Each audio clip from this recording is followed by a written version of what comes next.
সাল্লাম মান ক্বারাআ কুল হুয়াল্লাহু আহাদুন 10 মাররাতিন বানাল্লাহু লাকা কসরান ফিল জান্নাহ।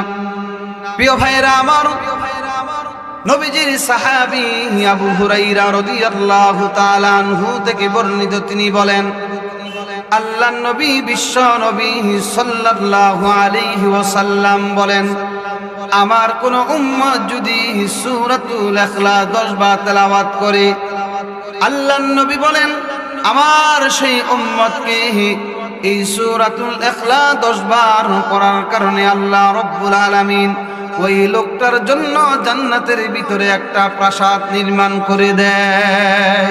সুবহানাল্লাহ।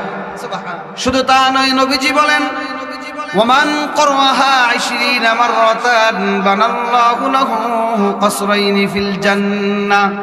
নবীজি বলেন, আমার কোন উম্মত যদি সূরাতুল ইখলাস তথা কুল হুয়াল্লাহু আহাদ এই সূরাটা যদি কেউ 20 বার তেলাওয়াত করে, নবীজি বলেন আল্লাহ তাআলা তার জন্য জান্নাতের ভিতরে 2টা প্রাসাদ নির্মাণ করে দেয়। সুবহানাল্লাহ।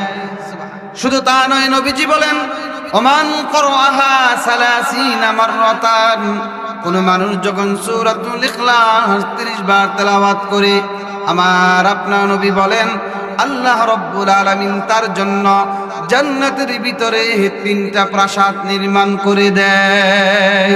সুবহানাল্লাহ, সুবহানাল্লাহ।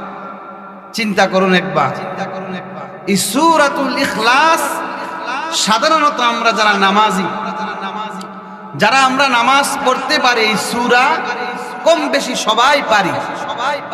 এই আমলটা আমরা সবাই করতে পারি। 10 বার পড়তে খুব বেশি সময় লাগবে, বিষয়টা এরকম না।